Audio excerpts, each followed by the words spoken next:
Hello, freaks, and welcome to Radical Research.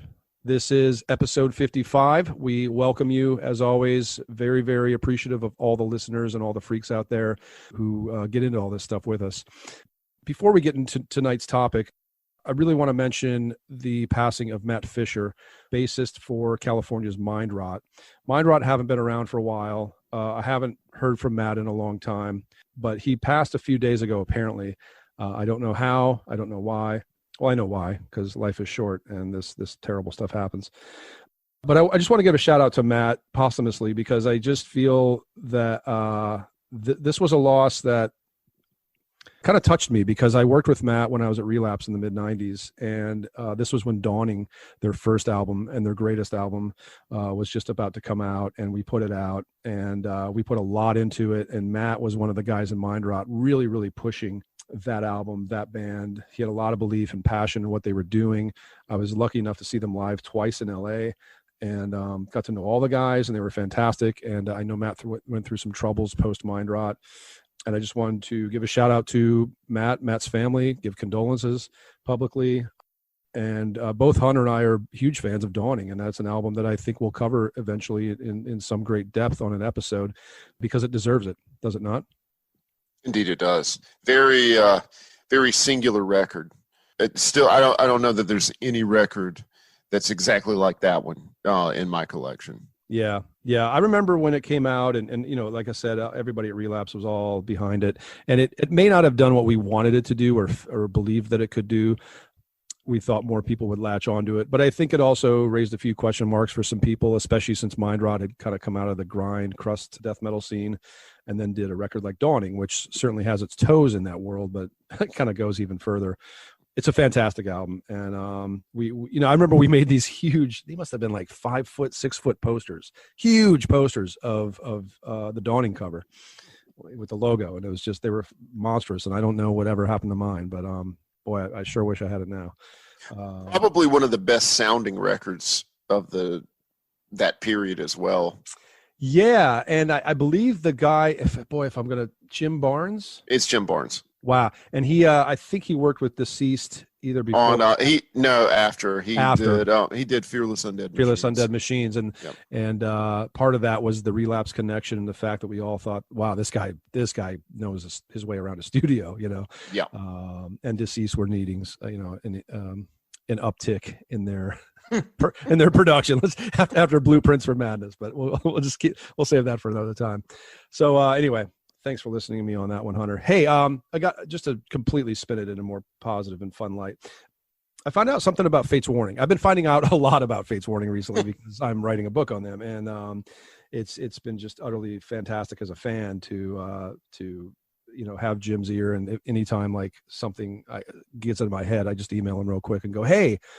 And this is one of the things I emailed him the other day, because I was listening to an album by them, and I'm not going to say which one. I'm not going to say, you know, live, video, studio, classic, not classic, whatever.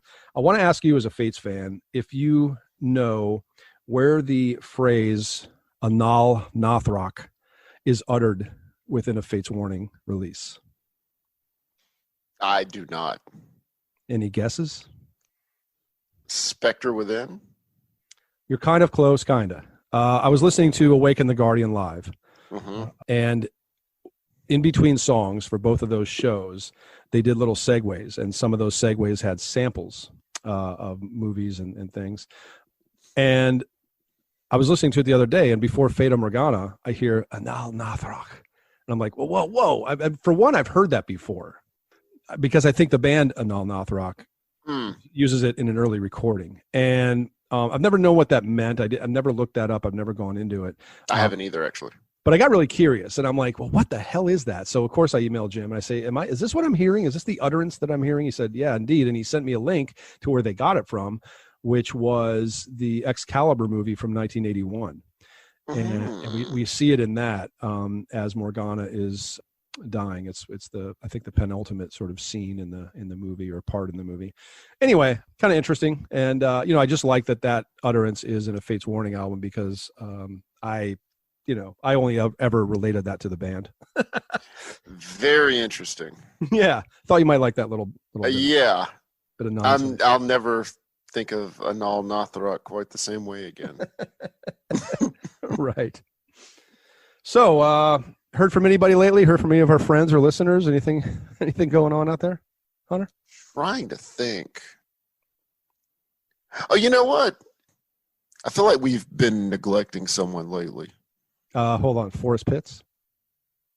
No, we've talked about Forrest, and in fact, I've talked to Forrest several times lately. Let's see who else. Tom Haley? Could be, yeah, Tom Haley. Tom Haley. Right. That's right. No.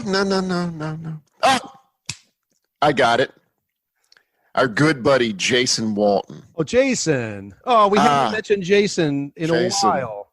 Metal luminary, bassist extraordinaire for such great bands as Agalot, Corrada, Sculptured, Snares of Sixes, F-Space. We love Jason. Jason is one of the greatest human beings ever. And it's an unspeakable sin that we have gone 2 episodes without uttering his name. Wow. Yeah, well, we apologize, Jason, if he's feeling belittled in any way. Jason, we appeal to your sense of charity and ask forgiveness. Is it possible that we can mention that he's going to have us on his I Hate Music podcast? There's a link. There's a link. We can do another 7 degrees of separation of American metal weirdos. he when he told me that I needed to mention him on the podcast, I said, "Well, we're doing." But it kind of went. It was like, why haven't you mentioned me? Which was, a subtle nudge. And I said, we're doing Hammers. I was like, and it should be pretty easy to get from Hammers to Aesop to you. So, it would probably come up one way or the other. But Vol is the link right there.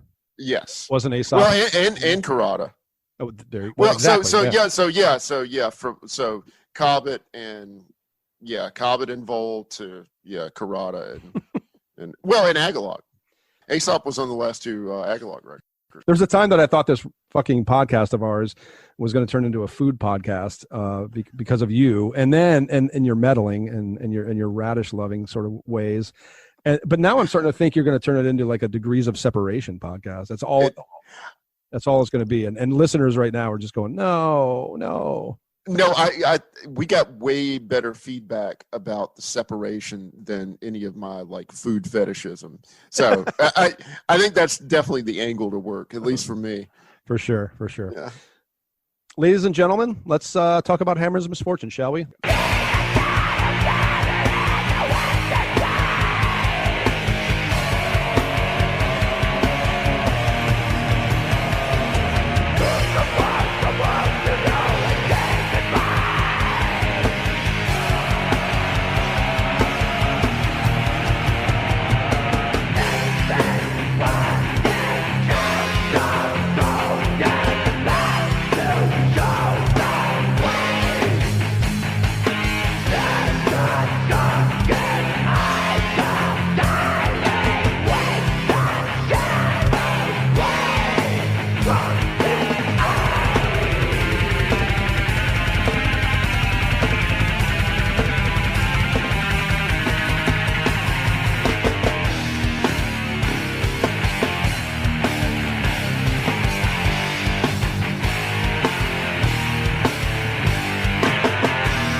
That was the Waif with Sunken Eyes by, well, they weren't called Hammers of Misfortune then. They recorded that as Unholy Cadaver. This band was formed in the mid-90s, just before, I guess I'll say, the bearded metal hipsters took over that town. Hammers of Misfortune, if you haven't already guessed, is the band under the microscope tonight. And that was Unholy Cadaver, and a track from their demo, and a lot of demo material from, I guess, what, the 97, 98 period? I think it's 98, yeah. Yeah, and came out in 98. You know, the moniker was actually quite appropriate for this, and I think even the first Hammers album. But they also did well to change it, because by the second album, the name would have been a complete misrepresentation. And who were they? I think we got to talk about the core of Hammers. I don't know that we're going to name every person that came and went, to and from Hammers. That might be a little slippery. Yeah, and two, like, this beginning core lasts for a while. So long enough to, I think, really establish the foundation of what this band is about, and kind of where, even on the sixth and so far final album, you can hear all the traces from the first two, which were recorded by this original lineup. And that is John Cobbett. John Cobbett is the founder, writer, guitarist, and constant member of Hammers of Misfortune. On second guitar, we have Mike Scalzi, who moonlighted with Cobbett here. And of course, I think he's probably best known for leading the Lord Weird Slough-Fig, who Cobbett himself returned the favor, kind of. He moonlighted with Slough-Fig for a time. We haven't talked a ton about Slough-Fig, Hunter, over our 20-year friendship and having uncanny parallels with our music tastes. Are you a fan? Like, where are you at with Slough-Fig? Yeah, no, I own a few Slough-Fig records. Traveler's probably my favorite. I actually knew about Slough-Fig before I knew about Hammers. Yeah, I think most people did. Yeah, and I knew Scalzi already. So, because I literally remember the exact place, the exact moment where I was when you first told me about Hammers of Misfortune. In 2002, I'd moved back to Statesboro between college and grad school, and you and I were talking one night, and I had literally, I don't remember where I ordered it from, but I had literally just ordered a copy of the While Heaven Wept Drowning Year 7-inch. And you and I were talking. I think that Tom Phillips had just come to visit you, and you and I were talking about Grobschnitt and Anyone's Daughter and Novalis and maybe Pulsar. That sounds like stuff. That sounds like Tom Phillips's visit to my house. Yes. Yeah, probably Tom Phillips' visit. Yeah. Right. And anyway, you I think you'd gotten an advance of the August Engine or something, and I remember you saying the name Hammers of Misfortune, and it's still such an evocative name to me. I love that. I love the name to death. Mm-hmm. I think it fits them to a T. And, we live in an age largely bereft of good band names, and I think it's a great one. And I remember I was like, because I couldn't quite fit, like, as good as the name is and as suggestive as it is, it doesn't tell you exactly what the band sounds like, which I also love. I was trying to, I was like, is it a black metal band, or, is it a doom band? And I remember you just saying, it's just great, epic heavy metal. Yeah. Well, and speaking of, and it is, right? I mean, that's what we're looking at. Absolutely is. That's, I get, if we whittle it down, and this is a very hard band to just describe to someone who has no idea, but I guess we could say epic heavy metal. And this is where we need to go back to Scalzi before we talk about the other two and move on. Scalzi, to me, always brought a kind of Mark Shelton-esque kind of vocal to Hammers, from Manila Road. Totally. Or Tim Baker. There's that subset of, like, weird cult American metal, and Scalzi, like, slides right in there. Broke his helm. Yeah, broke his helm. Yeah. No, San Francisco band right there. But yeah, Scalzi always carried that tradition, and I like that this band sort of are partially built on that sort of thing, right? Because they're not dime a dozen, and I also think it's hard to do well. And Scalzi always had that just eccentric, love it or hate it kind of voice. Yep. So there you go. Let's move on. The drummer was Chewy Marzolo, great drummer, really underrated. Love Chewy, completely underrated. And I think I had heard at one point, and it may be Cobbett as well, I don't remember, but like he at least, maybe Cobbett, we're in a Thin Lizzy tribute band or something. and that's maybe how they, made a little money at gigs or whatever back in the day. I hope that's good information still. I just remember that from like 15 years ago. But when I learned that, and now that I've been listening to Thin Lizzy more and more as I get older, I'm like, yeah, that makes a ton of sense, because Thin Lizzy's drummer was incredible, and Chewy is the kind of guy that could probably tackle that stuff, because that's not material that any drummer can just pop into and play. I think Thin Lizzy had just an utterly fantastic drummer in Brian Downey. So yeah, great drummer, Chewy Marzolo. He stays for a while. And on bass, Janice Tanaka. Now this is interesting, and I almost feel like we're going to do discredit to her by bringing this up, but I also feel like we have to. She's a great bassist in her own right, great personality in Hammers and Unholy Cadaver before she left, but she went on to play with the huge pop star Pink. We have to mention that. It's very interesting. And that also makes 2 episodes in a row now where we can link one of our favorite metal bands to some huge pop star. Right? Yes. Okay. Yeah. We've covered in a matter of a week or so Mariah Carey and Pink. Yeah. I mean, next stop, Lady Gaga. She was yeah. I mean, and Janice spread out. I mean, she was in L7. Played in Fireball Ministry for a while. Yep. So yeah, she's active. So here we are in San Francisco. The Unholy Cadaver demo has come out. These guys and gal changed their name to Hammers. In a span of about 8 months in late 99 and early 2000, they record their debut album and on an 8-track machine, no less. And if that's indeed true, they really knew what they were doing, because it sounds really damn legit for an 8-track. We also have to mention it was mixed and mastered by Justin Weiss at Traxworks. And this is a guy we have to note in the Hammers story. He's worked on every single Hammers album. And Justin Weiss has also worked with tons of mentionable acts, bands related to Hammers like Ludicrous Vole, Slough-Egg, also Agalloch, Witch Mountain, Ulysses Siren, and Brokus Hound. Yeah. So basically, if you're West Coast and you're a badass metal band, you basically want a quality mastering guy or a great mixer or engineer. Apparently, Justin Weiss automatically appears. So The Bastard. This was the debut album. I missed this one when it initially came out. I didn't get into this band till the second album. I think I'd heard the name, but beyond that, just wasn't as tuned in. It's a 3-part album. It's a 14-song album. It's 45 minutes or something. It draws from black metal, but the music itself and all its potential kind of does so without the hokey artifice, which I think a lot of bands sort of stumble upon when they draw from black metal and they're living in, downtown San Francisco. You know what I mean? Yeah. What are your thoughts on Bastard? And when did this one come on your radar? And what do you think of it now? Came on my radar, like you, after August Engine. I think I heard it for the first time in 2004. I like it more and more as I get older.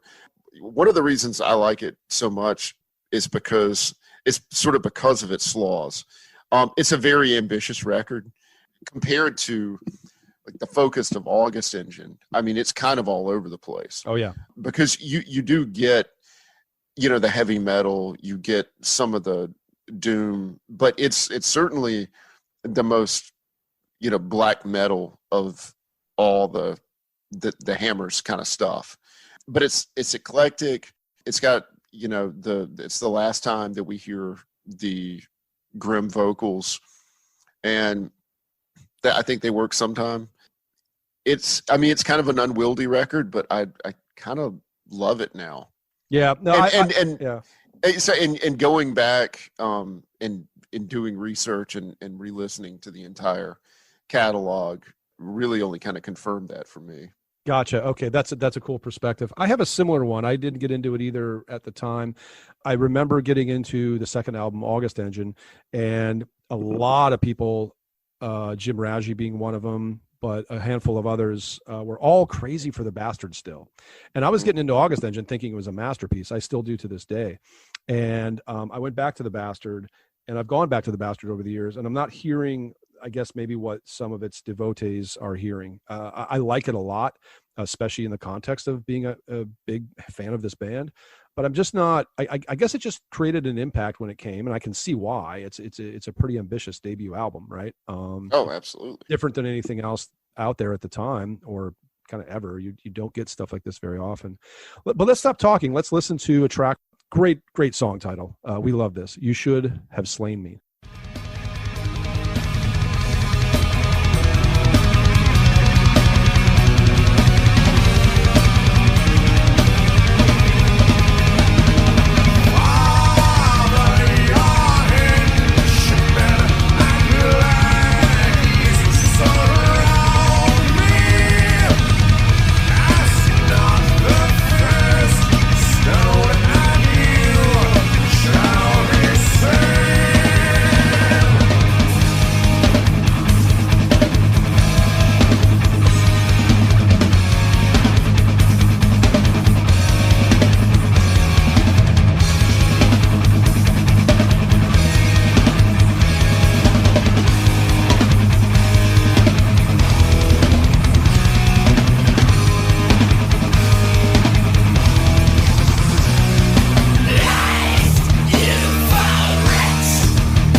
That was track from Hammers of Misfortune's debut record, The Bastard, called You Should Have Slain Me.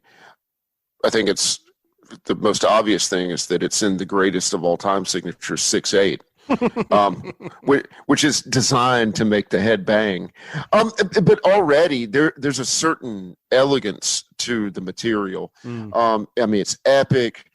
It points to Europe, but it's also unmistakably American.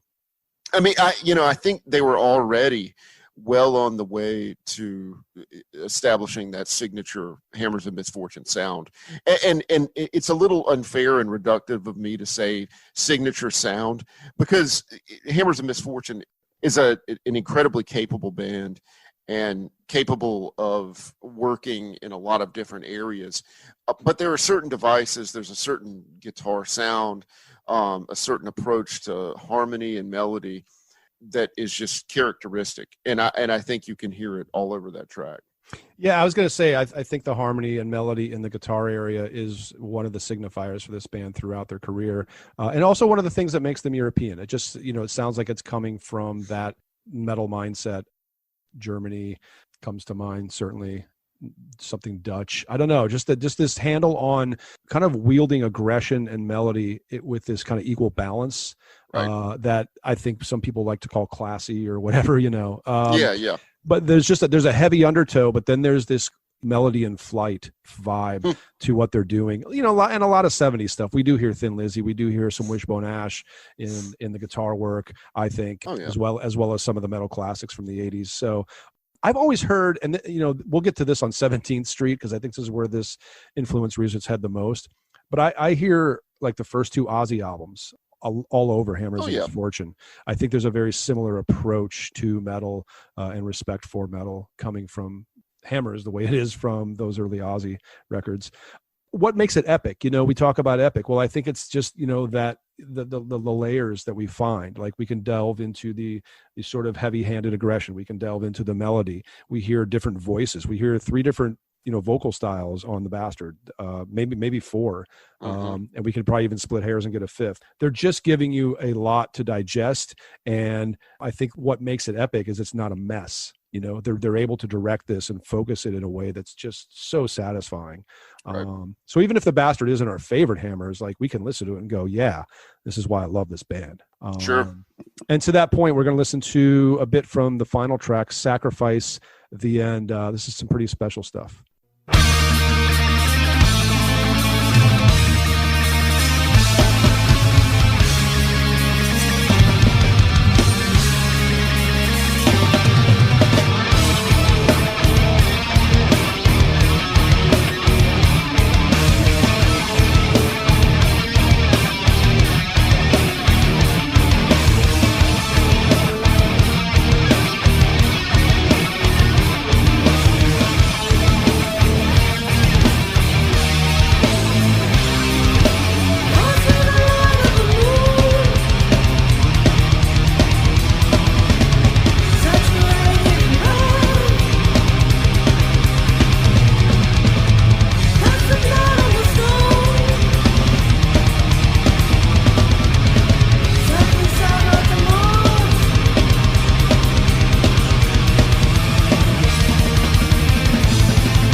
So I think also of all the ingredients we mentioned, we didn't mention progressive rock, which I think will come to light even further as we move on here. But you can already hear it there in the terms of the way they're like stacking things and kind of expanding on some themes that they introduced earlier and some kind of softer, more atmospheric breakdowns. We definitely do hear that in this band as well. So epic, yeah, for sure. Capital E. Let's move on to the August Engine. Hunter and I tend to agree a lot. We don't always agree. We just tend to come together for this podcast, which is why this podcast probably has about 1,000 episodes in it, because we do agree a lot. One of the things I think you and I agree on, Hammers of Misfortune has two masterpieces. One of them is 17th Street, and the other one is the August Engine. We agree. Ding, ding, ding, ding. So there you go. That's where we stand on this album. Now, this was recorded by the exact same lineup as recorded The Bastard, but the band was moving forward really quickly, because when I saw them on this tour, it was the first of two times I ever saw them. They played in Richmond, Virginia, and they were playing with a new lineup. It had bassist vocalist Jamie Myers replacing Janice, keyboardist Sigrid Shai. I hope I'm saying her name right. She's married or a partner with John, and I really hope I get that right. Any guesses on her name pronunciation? No. In fact, when when I was preparing for this earlier, I was making some notes, and I had sort of resigned myself just to refer to her as Sigrid, and then hoping that you would know how to pronounce her last name. It's She or Shai. Yeah, well, either way. So. Anyway, we, as always, we apologize for any butchery. Right. So, and at that time, they played a lot more stuff from the Bastard than August Engine, which I found kind of curious. But in the booklet of August Engine, they list this new lineup. So by the time it had gotten out there, and that's a whole other story in and of itself, but by the time it had gotten out there, they had changed the lineup. Yeah, I saw them on that tour as well. Oh, I didn't know that. Yes, they played Savannah. To a pitifully small crowd. Yeah. They were amazing. Yeah. Like, they seemed completely undaunted by how few people were there, and they put on one hell of a show.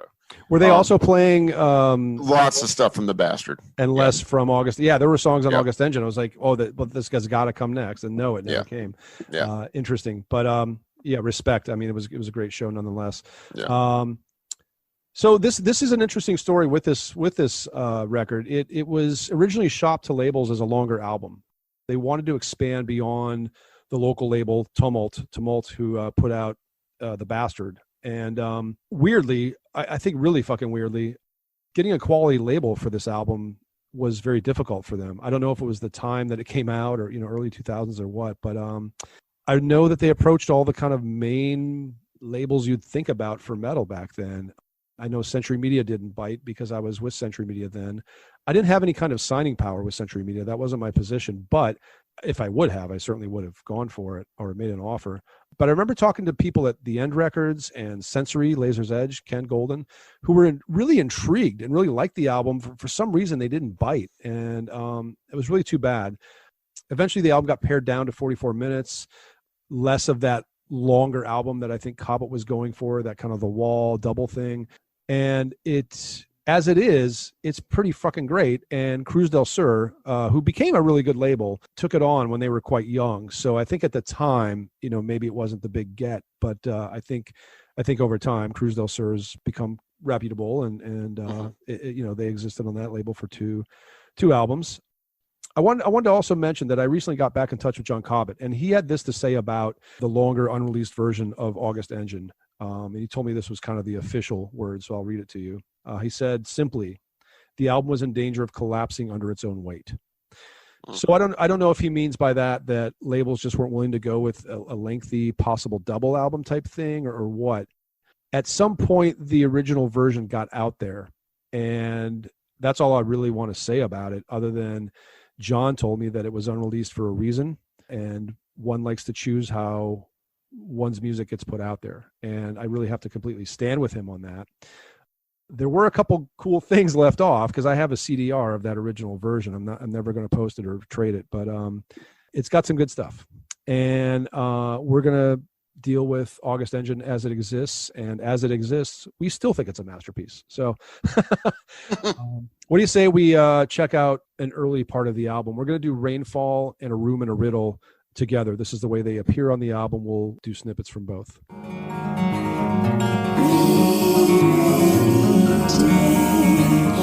rooftops or on treetops of the rain, the curbsides and the creek beds know the way to turn these drums to strings of rain.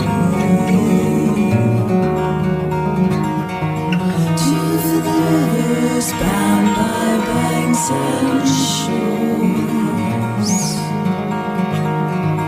One to the sewer down the gutter scores.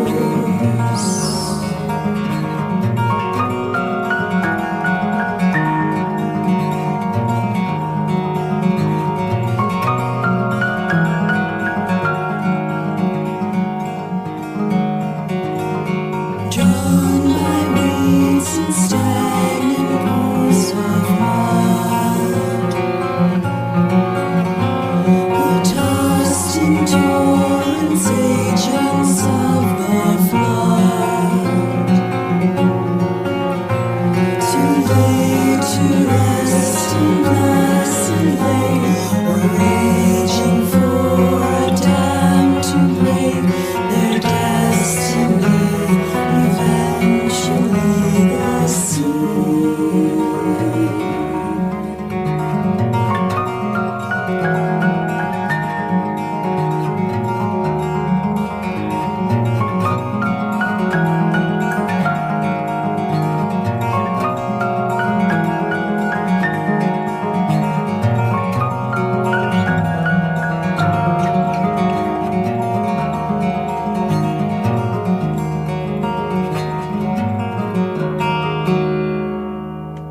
the guardians wear. Faces obscured, still undisturbed, with their doors in a circular lair. The silence eventually broke. In one voice, the guardian... What a way to kick off an album. Just beautiful. The Rainfall is just such a gorgeous piece. You mentioned that very, very lyrical piano playing from Sigrid, and yeah, it's... Oh, wait, sorry. No, it wouldn't have been Sigrid because she wasn't on this. Oh, shit. Yeah. No.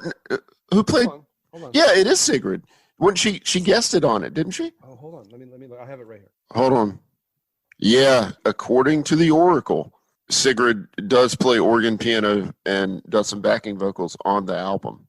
Yeah, because I'm looking at the original booklet, and it doesn't really give any credit to anybody playing piano in terms of this album was performed by. There's no piano there. Then above that, as I mentioned earlier, it mentions the new lineup, and Sigrid is, among other things, credited with piano. So we'll give it to her. But yeah, she does this just very simple piano line that I find so effective and emotional. It's just the way the fingers fall on the keys, man. It just really, and the way it's written, it's wonderful. You're right though.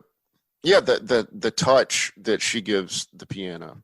Yeah, it's a great moment. And like you said, what a way to start the album, right? Mm-hmm. But then just the sheer forcefulness and the focus of Room in a Riddle, you just hear a band who is tightening things up compositionally, honing their performances. Not to say, I mean, even as early as Unholy Cadaver, all those guys were very, very self-possessed players. Mm-hmm.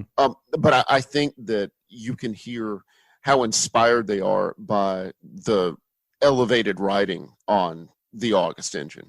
I think that sort of urges on these tremendous performances that we hear. That's a great word for it. The elevated, because everything about this album is elevated. Because to me, we don't get anything like Room in a Riddle on Bastard. As you can take the highest points from that album, and you just don't get a song like that, or you don't get a song like Insect, or you don't get a song like The Trial. Is it The Trial in the Grave? Mm-hmm.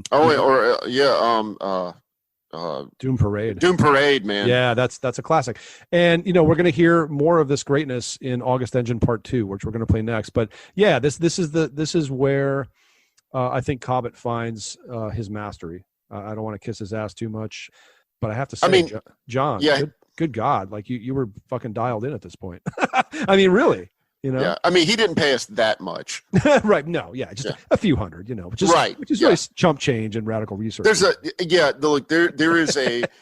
there's a list of accepted thresholds for the receipt of payment for praise in the podcasting world, and you have it from the horse's mouth that Jeff and I will never exceed that threshold. Yeah, let's listen to the August Engine Part 2. Utterly fantastic.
So yeah, we could probably have done an episode on this album alone. We love it. There's so many nooks and crannies, and this is one of those episodes and one of those bands where I feel like we're playing snippets of songs, and you're just not ever going to get the complete round experience that you need. So I'm sure a lot of you, in fact, we know a lot of you, thankfully, are album listeners and value the experience. So I know you'll go out and you'll go to their Bandcamp site, because this is where you can buy all the official versions of everything you hear in this episode. And I know that the money goes right to the band, which is fantastic. So we're going to post that link on our show notes, but it is the Hammers of Misfortune Bandcamp page. I don't know how the CD looks these days. There's that sort of alternate cover listed on their Bandcamp page right now for it. I have the one with the claw on CD, and then I have that original vinyl version with the different cover. But on the insides of the CD version, and I believe the cover too, I believe it's John Cobbett that does all the drawings as well. So another one of these guys that got way too much talent and left the rest of us, with a little less. But I love his stuff. I love the drawing in the booklet of this album. It does remind me of Away from Voivod, Away's kind of pencil drawings or pen drawings. And that's only a compliment, but it's got its own great style as well. So we applaud Cobbett for his artistry in that area as well. Yes. So I'd like to mention a little. We're going to get into a little bit more of San Francisco, but we're going to talk about what a band that Jeff and I both love, the Champs, the fucking Champs. Tim Green, who played guitar opposite Josh Smith in the Champs, also is a rather prolific engineer, mixer, producer, and in fact had a hand in recording this very album. So we would like to thank him for not only the brilliant music that he's helped make, but also he recorded another album that Jeff and I absolutely love, Melvin's The Maggot. Worked, yeah. Love me some Maggot. Boy, that's some good time rock right there. That's some tasty rancid meatworm right there. He worked with Wolves in the Throne Room, Weakling, The Galt. Okay, but hold on. I don't mean to Giant Squid. Giant Squid, awesome band. I don't mean to cut you off, but like the three bands you mentioned, Wolves in the Throne Room, The Galt, and what was the other one? Weakling. Weakling. Was it Weakling? Those also have Hammers. They're in the Hammers family tree anyway. Yep. Because Jamie Myers went to The Galt. The Galt and Wolves in the Throne Room at some point. Interesting stuff. And just as an aside, before we leave August Engine, just want to mention that somehow, some way, they know Kirk Hammett, or they thanked him on August Engine. I wonder what that's all about. But Kirk was, of course, always around in the San Francisco scene. So that's pretty cool. And Kirk was always a pretty active listener. He wasn't one of those guys that kind of got, famous and stayed. Like he was, even, after their wild success with the Black Album, he was, given credit to Godflesh. Yes. I think he, and I think all those guys did to a degree. I know Jason did, but I certainly can't speak for James and Lars, but I know that Kirk, like Jason, remained a fan. He kept kind of a bit of humility about him, and despite everything going on with that band. But yeah, you would see him sort of either mingling or just being a part of some trajectory, in some era of some band's life, and I think that's great. You mentioned Godflesh. I'm curious to know how the Hammers thing comes into his life, but really interesting stuff. So, in San Francisco metal, it runs deep. There's a great history there, and this is certainly one of our favorites. Now, Hammers of Misfortune went on to their third album, and the lineup listed in August Engine is what the band was now, with Jamie and Sigrid. That was the lineup that took flight in the recording studio finally for the Locust Years. We're going to check out a song that, there's a lot of hyperbole tonight already, but I'm going to layer it on even thicker. This is a top tier Hammer song. This is, to me, not only that, but a top American heavy metal song in genre history. No shit. Let's talk about it when we get back. This is Trot Out the Dead.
Jeff said, really a high mark in American heavy metal. I think pretty easily the best song on this album. Yeah. An album that I love, but nonetheless, there's nothing on this album that reaches these just meteoric heights. And interestingly, because you and I don't know if you had this experience when you saw them live, but you and I were sort of focused on the fact that they were playing more material from the Bastard than they were from the album that they were promoting. Mm-hmm. They actually played this song, an early version of this song, when I saw them. Oh, see, now I wouldn't. How did you know that? Because I wouldn't have recognized it other than knowing. Oh, I did. It blew me. It just stuck with me. Wow. Okay. And I remember when the Locust Years came out 2 years later, that I remember listening to it the first time. I was like, oh, they played this. That's the song. Okay. Yeah. Huh. Okay. That's interesting to know, because I think it's one of the few on Locust Years that I could really see fitting on August Engine somehow. I don't know why I think that, but I always have thought that. I don't know if they played it when I saw them in Richmond. I suppose maybe, but I'll have to ask my buddy Josh Greer, your friend and mine. Yes. We haven't mentioned Josh much on this podcast, but he's a great friend, and you and I jammed with him. God, when was it? February of 07. 07. Okay. Mm-hmm. And we did some Voivod songs. We did some Manila Road. We did some Autopsy. We did some Man of War, Black Sabbath from Never Say Die album. We did what we do? Johnny Blade. Yeah. Okay. Yep. What Man of War did we do? I want to say Fast Taker, but maybe not that. It was. It wasn't Fast Taker. It was from Battle. I think it was something about Battle. Yeah. Okay. You're right. Hold on. Death Tone. Yep. Yep. That was it. Shout out to Josh Greer. I went to the Richmond show with him, the Hammers of Misfortune show. So that's why I bring him up. Hope he's listening. I will always hold a slight grudge against you and Josh Greer, because you pillaged that collection at Manifest in Charlotte the week before I was able to go. Oh, right. I still made out. I got 2 of the 3 Afflicted 7 inches. I got an Abhorrent 7-inch, a House of Usher.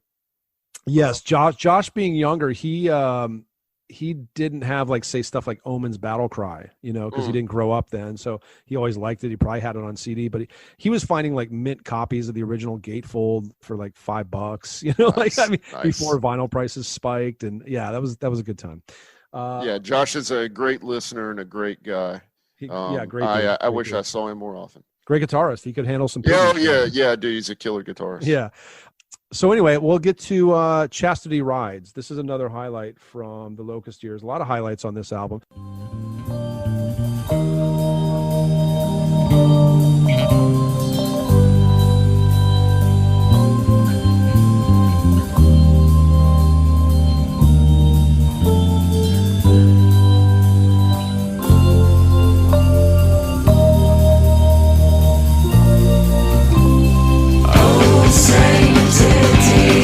Tiny eyes like diamonds you climb.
that I love so much about Cobbett is his uncanny ability to surprise as a songwriter. Cobbett will play a riff and I will anticipate its trajectory, and then it'll go somewhere that I never would have imagined. And you know, I've been listening to music for a long time, and it's pretty tough to surprise me at this point, jaded old bastard that I am. And even though I know these songs and I know these albums so well, sometimes it still surprises me. And one thing that I think distinguishes the Locust Years from the two albums that preceded, and also the Unholy Cadaver demo, is the preponderance of vocals. The Bastard and August Engine and Unholy Cadaver have very, very long stretches of instrumental passages. And I mean, in fact, some of that music is so visual that it hardly even needs vocals. I think about bands like The Chasm and Summoning, who also tend to rely on vocals less than would be expected because of the, the very, I'm trying to think of another word. No, the Chasm's a really good call. They had an album yeah. a few years ago that was like, 15 minutes in the middle of like just no vocals, and it wasn't novelty. It was just how they do things. Right. And Hammers of Misfortune's always had the luxury of having great vocalists, but I think their music is such that it's not reliant on it. The fact that they have great vocalists is just one of the other things that make them such an exceptional band. But yeah, I think we hear a lot more vocal writing on the Locust Years than we do on the previous albums. Oh, that's a good point. Yeah, that's a really good point. Incidentally, it's the last one with Scalzi. He exits after this, which is kind of sad. And at first, when I got the next album, I was a little disappointed that it just wasn't Scalzi. I think I was a little too hung up on him. Once I sat with this double album, and we're going to get into this now, and I'm going to say, 5-7 years later, I started to really get into it and like it. Now, I think that amongst my crew, my people who listen feverishly and keep up on things, this album was not very well received. What are your thoughts on it now versus then, and just your thoughts in general on Fields and Church of Broken Glass? When it came out, I was very cold to it. I probably had the same hang up that you did, but also I was less captivated by the songwriting than I had been with the albums before it. I really, after I got them, they sat around for a long time. I got 17th Street, which we'll discuss after this, which just absolutely blew me away. It was probably my favorite album of 2011. Still one of my absolute favorite albums of this decade. And about 3 years after 17th Street came out, I found myself with some free time and the opportunity to go back and listen to some albums that I had neglected for a while. This is like 2014.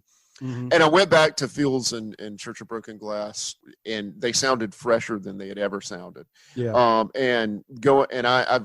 really, really liked them ever since. And then going back, for the purposes of our research here, they still sounded great to me. Cool. Yeah. They're intriguing, and it was weird the way they put them out, and I'm not sure it's an ideal way to put out an album, but this was Cobbett's way. This was Cobbett's vision, and we just have to take it as it is. I've always liked Fields more than Church of Broken Glass for whatever reason. It's kind of like Bath and the body map and Leaving the Body Map. I've always liked Leaving the Body Map a little more than Bath. Right. You pick your favorite. Right. This came out on Profound Lore. This was a new label for Hammers, and this is 2008. Profound Lore being a very reputable label. Chris there does a great job with what he does. So he picked a good band to do this with, this double album concept thing. It brought a significant lineup change as well. So there's a lot of change in Hammers at this point. Jamie Myers and Scalzi were gone. Another vocalist was brought in by the name of Patrick Goodwin. There was Ron Nichols on bass. A girl by the name of Jessie Quattro did some vocals. Here's the thing about Hammers and sort of the replacement for Scalzi. And I don't want to demean these people that came after Scalzi, but they are post-Scalzi, let's face it. They have voices similar to Scalzi. right? Yeah, they do. I remember getting 17th Street, and I was like, "Dude, Scalzi's back in the band." I know, yeah. Well, that guy even more so than Patrick for sure. But right. In Hammers, I think they established a certain aesthetic by this time, right? Yeah. And I think Cobbett did a great job of finding guys with similar character. So here we are. We have Fields, a 7-song album, and Church of Broken Glass, a 5-song album. It's not quite as monolithic sounding as it sounds because they're on the shorter side, these albums. We're going to listen to Motorcade from Fields, my favorite song probably of the entire thing, and one called The Gulls from Church of Broken Glass, which is pretty damn awesome as well. And we'll listen to these two in a row and discuss when we get back.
So there you go. That's a couple cuts from the Fields Church of Broken Glass double album Excursion.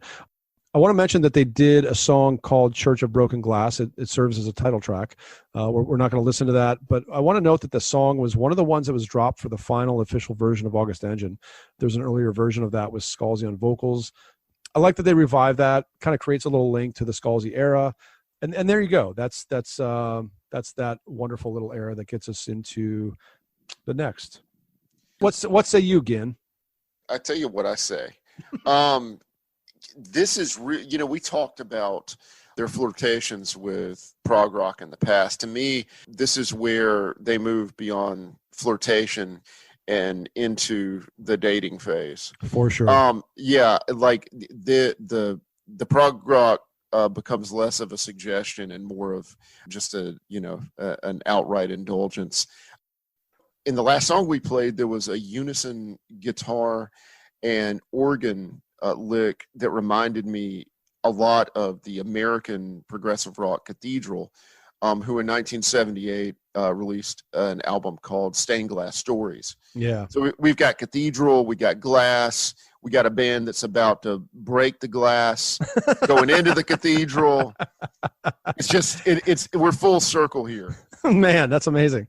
I like that. It's funny you bring up that American band called Cathedral, because they do.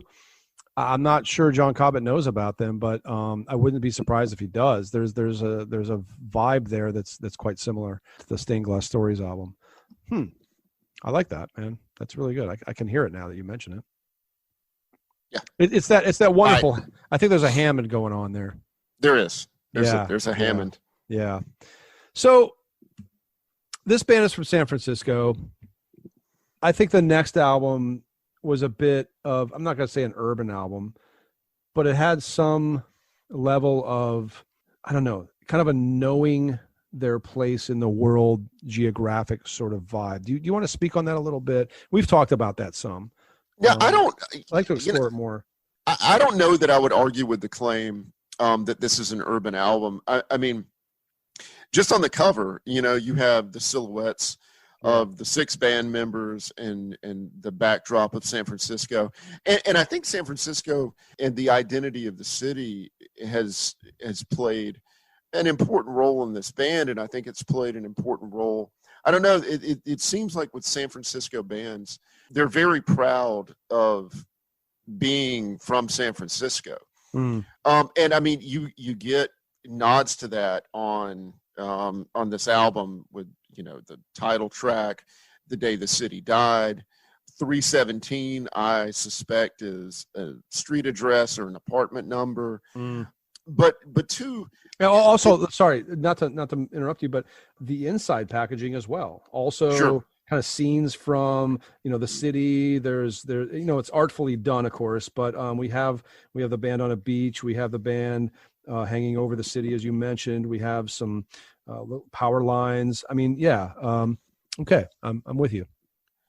All the bands, and you were talking earlier about the very rich history of heavy metal in San Francisco, and I mean, you could talk about the thrash scene. I mean, Vaughn is about as early American black metal as you can get. But there was this very, very vibrant little constellation of bands around, not around Hammers of Misfortune necessarily, but involving members of Hammers of Misfortune. And it's sort of like Norway, where everyone's in everyone else's band. But, like you get, Amber Asylum, we talked about the Champs, Weakling, hugely important American black metal band. If you've never heard Dead as Dreams, I suggest that you get a copy post haste. It's an amazing album, an album about which no one cared upon its release. I was just going to say that one came to my attention, and I remember being like, nobody knows this. This is just, whatever, kind of a one and done cult thing. Its legend has grown over the years. Oh yeah. I mean, it's one of the most important American black metal albums now. But I mean, for years, I mean, it seemed destined for oblivion. Yeah. I only found out about it because of other people who were more in the know than I was.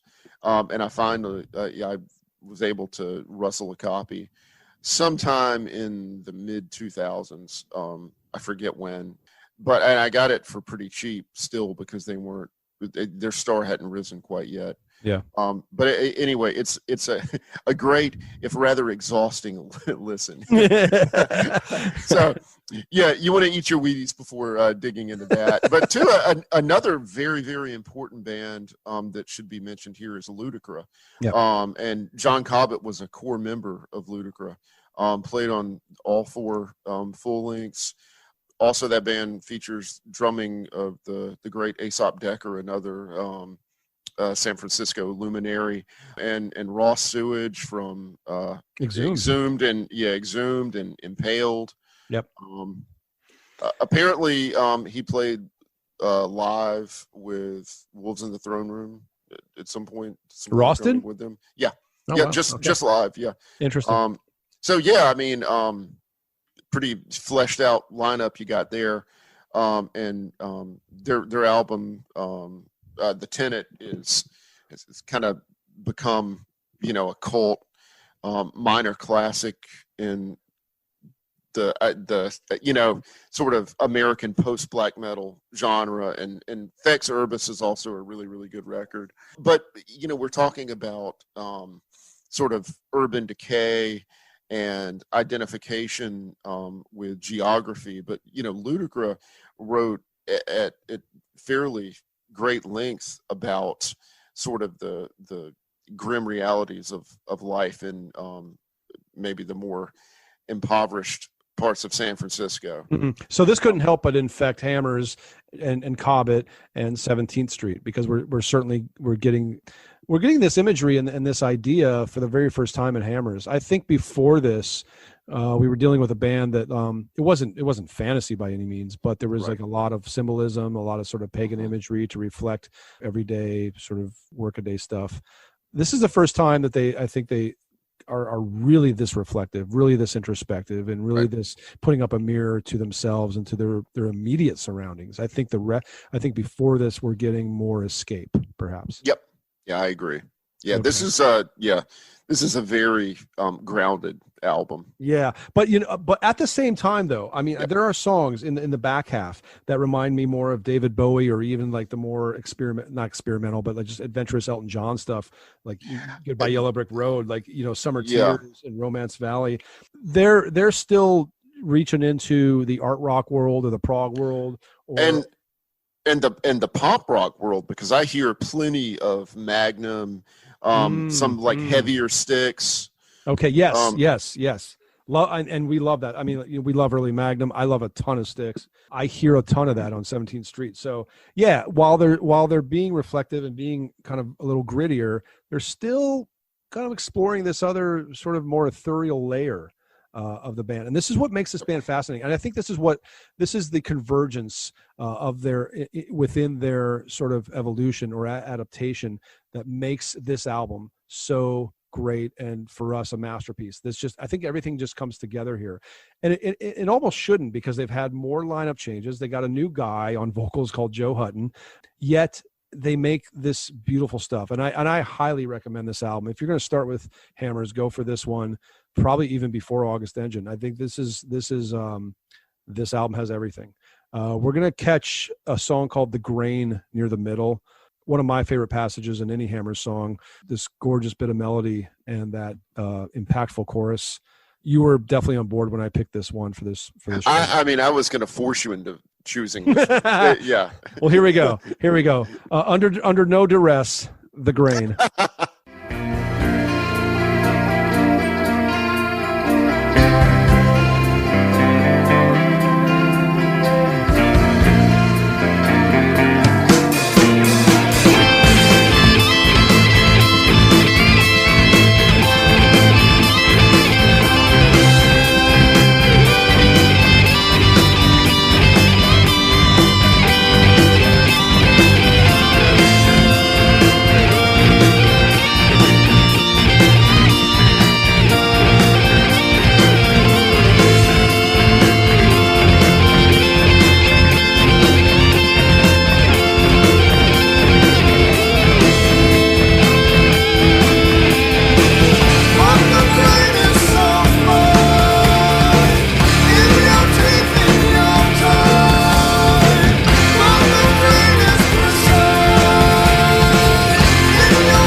I think that the best music exists outside of time. I think that it resists any attempt to date it, to capture it and freeze it. I think it belongs to the ether. And I don't use this word very often, though I've probably used it a couple of times tonight. And by the way, I'm also a hypocrite, so don't listen to anything I say. But this song and the section we just played is classic. Yes. It belongs to a rank of songwriting and craftsmanship that refuses to be labeled, that refuses to be trapped and forced into any genre. This to me is like rock and metal songwriting at its most rarefied. There's not much I can add to that. I completely agree with you. And yes, maybe there's somebody who hasn't heard this album or just doesn't connect with it. Maybe they think it's all hyperbole, but you're absolutely right. You don't say it that often. You're not given to that kind of statement very often. I know you well. But this album means a lot to both of us. And what you're saying took me back to 2011 when this came out. And I was going through what is still and hopefully always will be the worst period of my life. And I was actually staying with Josh Greer for a couple weeks because things at home were strained, to put it mildly. And I got this album at that time. I also got the Arch Matheos album, Sympathetic Resonance. And those two albums pulled me out of what could have been a disastrous time in my life. And I remember getting 17th Street, and Josh was a fan, so we were sitting listening to it. And 317 starts. And it's a great intro. It's like a really excellent, like just the way you want to start an album, right? And then you get to the title track. And then you get to The Grain, which we just listened to. And then you get to Staring the 31st Floor, which is also a really great song. And I wish we could play part of it, but we don't want to make a 6-hour episode here. And then you get The Day the City Died. And I remember by that point, I was like, oh my Lord. I mean, this is a band reaching heights that I thought maybe they had left behind with August Engine. Not to say that the next two weren't really good. They are. But this was another thing. This was definitely an inspiring thing. And at that point for me, it was very much a reason to go on. You know what I mean? Like it was that good. And I treasure this album to this day. So I think on that note, there's nothing more to say other than to play The Day the City Died. Probably my favorite Hammers track, period. I love it for a lot of reasons, but it also mentions my beautiful town of Savannah, Georgia. Ah, right on. You live in a wonderful place, and I love that it's name checked here on along with a few other cities. Yep, good cities. The Day the City Died. Seems as though the PTA has finally conquered Rome. They're gonna charge admission and then close it in a dome. Now it's just a theme park and the rides are overpriced. Maybe you can run the one that used to be alright.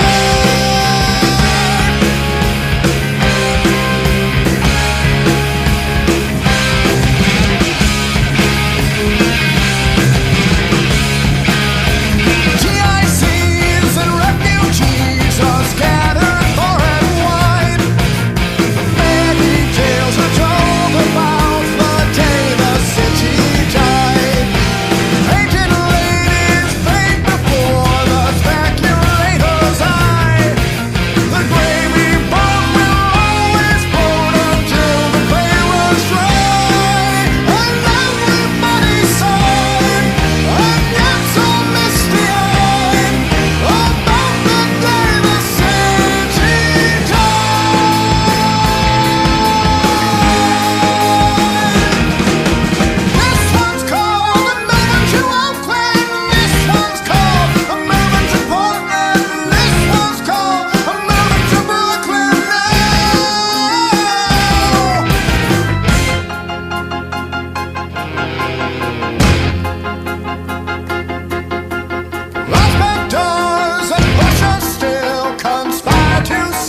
there, and for most of that track, well, all of that track and most of the album, I'm thinking like Thin Lizzy.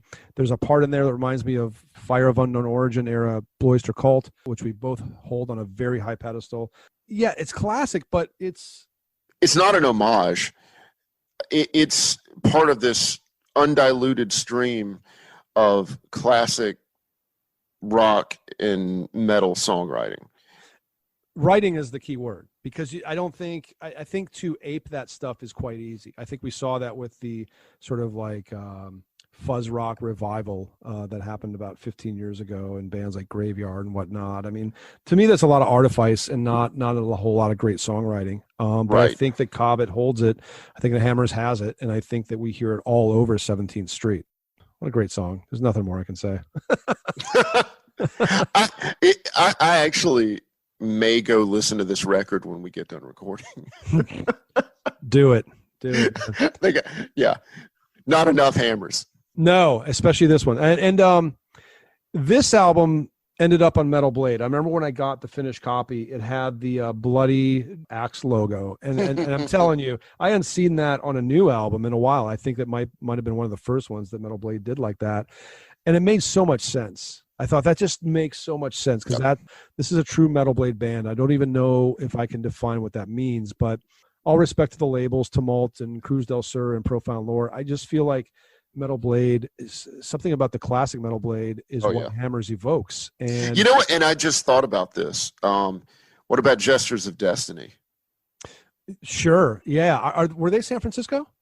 I don't know, but man, Digging That Grave. Yes. Well, Fun at the Funeral. That album is great. Yeah. Yeah. There I tell you what, I'm going to consult the Oracle while we talk. See. Well, while you do that, the other thing I was going to say was that Metal Blade retroactively picked up the first 4 albums for reissue. So if you buy a physical copy, which you fucking well should, are all on Metal Blade now, and I think that's a wonderful thing. They just seem to fit so squarely within the Metal Blade ethos, which isn't one thing, and they did radically progressive things like Fate's Warning, and I feel like Hammers encapsulates that traditional and progressive thing that Metal Blade, always embraced. So there you go. Los Angeles, by the way. For Gestures of Destiny? Yeah. Okay. Yeah, California, whatever. Yeah, California, whatever. It's a day trip. It is a day trip. So after 17th Street and before the 6th album, and to date their most recently released Dead Revolution album, vocalist Joe Hutton, who we heard on The Grain and Day City Died, had a horrendous motorcycle accident that nearly took his life. Thankfully, he returned to Hammers. And before we sampled Dead Revolution, Cobbett told me a week ago that there's really no new material on the horizon for Hammers. So it's probably going to be a while. He is writing music that he thought was better suited to other projects. He told me a little more. I don't know if what he told me was privileged info or not, but I can tell you that the guys he's pairing up with could be an amazing combination. Never count Cobbett out. He's living the good life in Montana. He still has a hunger for music. I wonder if that makes Hammers now a Montana metal band. Should they come back? You know who's from Montana? Jason Walton. And I think Jason Newsted until very recently had a ranch out there. Okay. Montana's a metal place. And Jeff Ament from he's a Montana boy. Okay. All right. I like where you're going. Bozeman. Yeah. Amazing. So Dead Revolution comes out in 2016. I mean, it has the very difficult task of following up 17th Street. I will say I never really connected deeply with this album. There are a few things I like, and the 2 that I like the most we're going to play tonight. I love the band logo. They came up with their best logo on this album, and the cover artwork is phenomenal. It's beautiful. Yeah, it's incredible. A little embarrassed to say that I think a little over a year passed before I even knew this record existed. It came out really under the radar. It totally slipped by me. Yeah, I don't know how. I don't know why either, but I bought it when it came out, but my perception was that it did slip under the radar. The Oracle has a few good reviews for it. So that's great. The Oracle being Metal Archives, if you missed that. And I'm still discovering it. I'm still checking it out. And I hate what happened to Joe Hutton, but I also don't think that whatever the case, that he's quite as interesting on this album as he is on 17th Street. I think he's incredible on 17th Street. He really is. His emotional delivery is incredible. I don't pick up as much of that on Dead Revolution, but again, as both you and I know, sometimes we're not ready for albums. Sometimes they just don't flower as quickly for us as others. With that said, let's take a listen to The Precipice, and let's discuss that together as we get back, because you and I have not shared this album much in the last 4 years. So here we go. The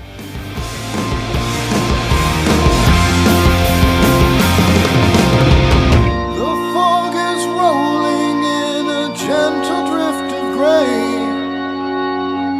and to the left the sunset golden crowns the day.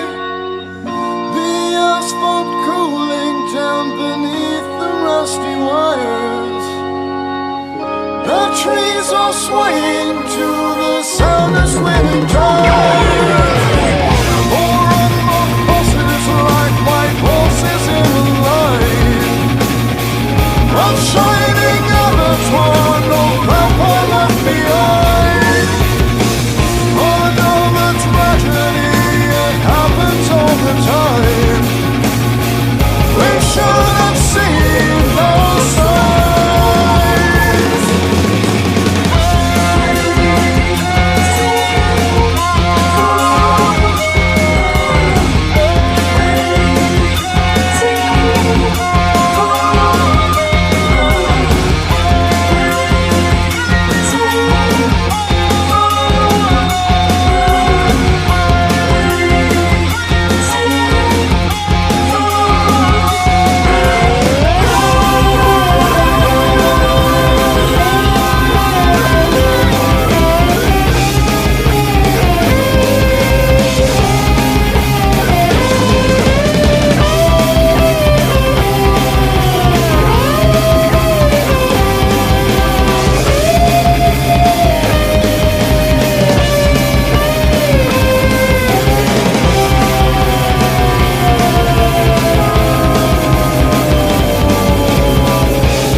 Thoughts? I mean, it's awesome.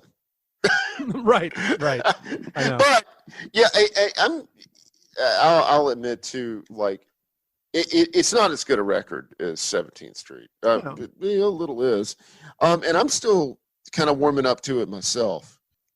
But nonetheless, there are certain things about Hammers of Misfortune that are just irrepressible. And, you know, the organ work, like we said, the approach to harmony is pretty much proprietary at this point.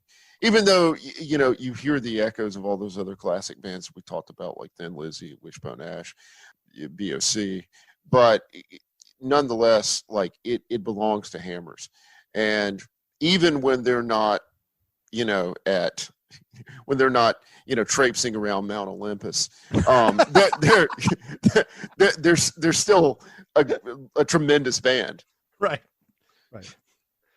Just taking a walk along the Golden Shores where yeah, the rivers flow like wine, and that's really cavorting with the muses. Yeah, yes. Fuck it.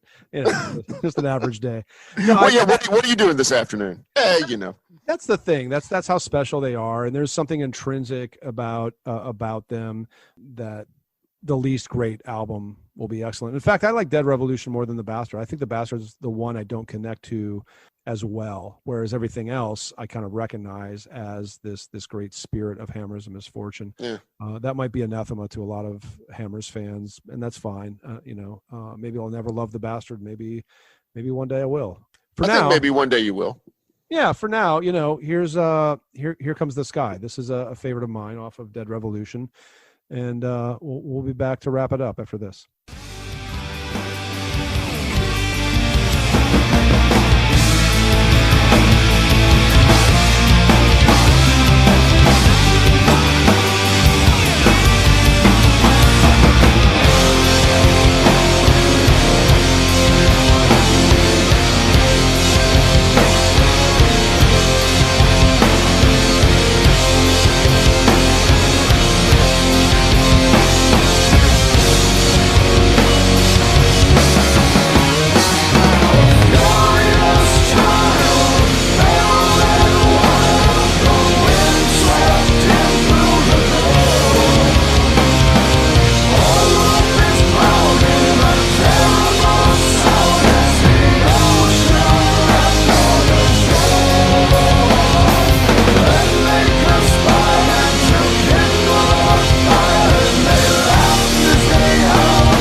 Hunter, we haven't talked about the flute in a while, but we certainly could probably talk about the trumpet right there.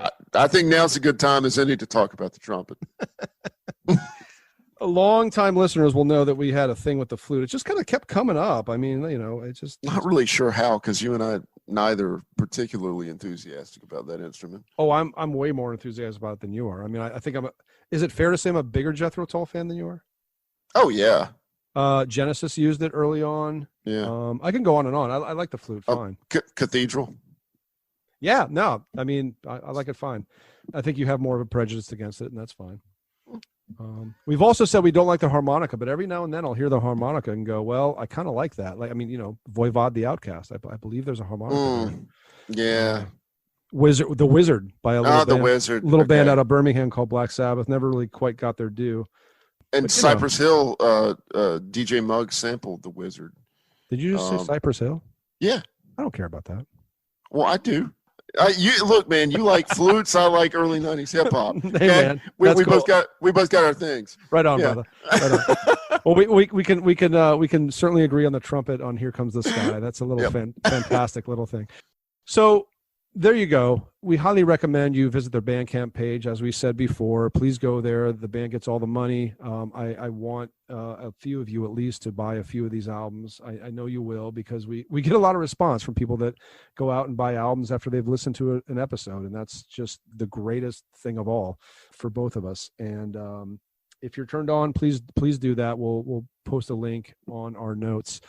I just feel like if you've heard the fantastic passage from August Engine Part 2 or Trot Out the Dead or The Day the City Dies, if you've heard those and you're not running out to buy it, you either already have it or you'll just never like it. So no judgment. Just don't dare stream it, because especially on Spotify, because the band could use more than a few pennies a year for their art and for their efforts. We thank them. Thank you, Hunter, for a wonderful trip down the lane of misfortune. Thank you.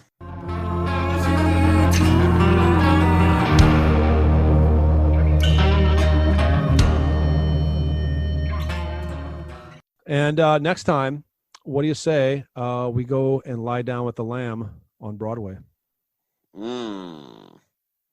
Yeah, join us for a special 8-hour episode of Radical Research. We're going to try to keep it down to about 2 hours, but yeah, we're going to visit one of the greatest, most eccentric and wonderful, fantastic prog albums of all time. Just one of the best albums of all time, I think. Yeah, and we're going to have a little fun with it. We're going to visit some previous Genesis, some later Genesis, maybe some Hackett solo stuff. We will see, but it's all going to be centered around the Lamb. Join us in 2 or 3 weeks for episode 56.